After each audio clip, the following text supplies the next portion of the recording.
दो साधु एक दिन जा रहे थे, तो उन्होंने देखा कि नदी में एक औरत डूब रही है। तो दोनों महात्मा टाइप के लोग थे, सिर वेर मुड़ा हुआ था, भगवे पहने हुए थे। उन्होंने कहा कि एक ने कहा कि भैया वो औरत डूब रही है नदी में, उसको बचाना है। दूसरे ने कहा नहीं भाई, तेरे को तो हाथ भी नहीं लगाना है औरत।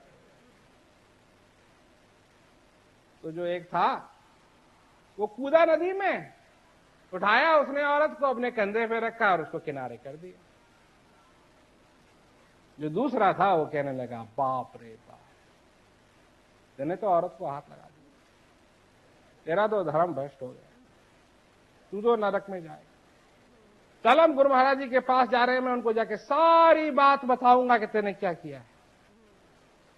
चलते रहे चलते रहे चलते रहे, 6 घंटे के बाद आश्रम पहुंचे, गुरु महाराज जी के दर्शन हुए, दोनों ने मत्था टेका। वो जो दूसरा था उसने तुरंत उठा के सारी बात कहना शुरू कर दिया। इसने तो जी औरत को हाथ लगाया, वो डूब रही थी, डूबने देता, क्या बात है, ये था वो था, उसने औरत को हाथ लगाया, कैसा महात्मा हो गया, ये हो गया वो हो गया।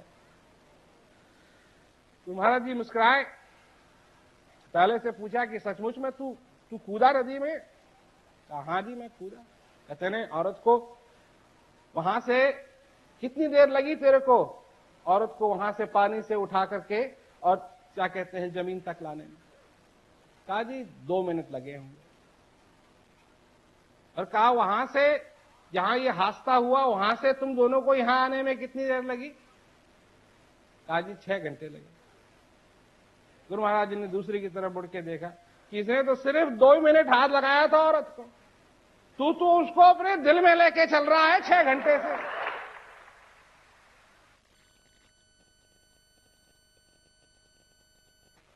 तो पापी कौन हुआ? जिसको इसको पापी कहता है ये तू हुआ।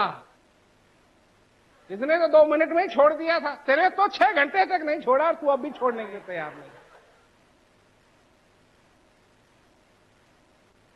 तो किस चीज का अभ्यास करते हैं हम अपने जीवन? अज्ञानता का अभ्यास करते हैं। हर दिन जब हम उठते हैं तो हमारा ध्यान कहां जाता है? किस चीज के ऊपर जाता है? अपनी जिम्मेवारियों पे जाता है। और सबसे पहले किन चीजों पे जाता है? किन चीजों पे जाता है? उन चीजों पे जाता है जिनको हमने अभी नहीं किया। अगर खाना नहीं बनाया है, सवेरे सवेरे का ब्रेकफास्ट नहीं बनाया है, तो उसके ऊपर ध्यान जाता है। बच्चों को तैयार नहीं किया है तो बच्चों के ऊपर ध्यान जाता है। कुछ और करना है, ऑफिस जाना है, ऑफिस पे ध्यान जाता है। ये सारी चीजों पे ध्यान जाता है। भगवान कृष्ण कहते हैं कि अंत समय में जो मेरा ध्यान करते हुए अपना शरीर छोड़ेगा वो मेरे को प्राप्त होगा। क्यों? कि जिस चीज का अभ्यास तुम करोगे तुम उसी में माहिर हो जाओगे। जिस चीज का अभ्यास तुम करोगे उसी को बढ़िया करने लगोगे। ये कानून है।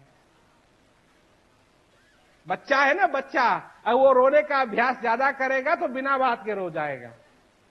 शांति का अभ्यास करोगे तो तुम्हारे जीवन में शांति मिलेगी। करुणा का अभ्यास करोगे तुम्हारे जीवन में करुणा आएगी। दया का अभ्यास करोगे तुम्हारे जीवन में दया आएगी। तुम ज्ञान का अभ्यास करोगे तुम्हारे जीवन में ज्ञान आएगा। परंतु मनुष्य किस चीज का अभ्यास करता है? क्रोध का अभ्यास करता है। हर रोज क्रोध का अभ्यास करता है। आप बताइए कब आपने दया का अभ्यास किया और कब आपने क्रोध का अभ्यास किया? आपको अच्छे तरीके से मालूम है।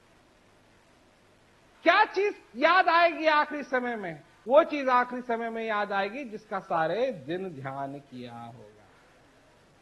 रात को जब सोने के लिए जाते हो किस चीज का ध्यान करते हो? उसी चीज का ध्यान करते हो जो सारे दिन तुमको परेशान करती है। जो परेशान करती है उसका तुम ध्यान करते हो। तो अंत समय में अगर इसी चीज का ध्यान करते रहे तो उसी की याद आएगी।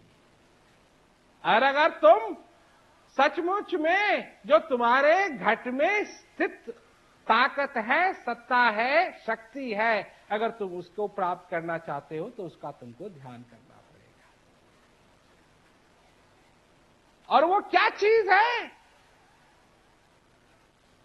सुनो, कबीरदास एक बहुत बढ़िया बात कहते हैं, माला फिरू न कर फिरू जिभ्या कहे न राम।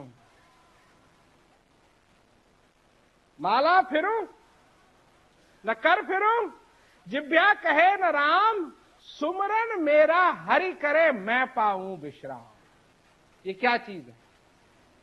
यही चीज है, और यही चीज है जिसका तुम अंत समय तक अभ्यास कर सकते हो और अपने जीवन को सफल करो।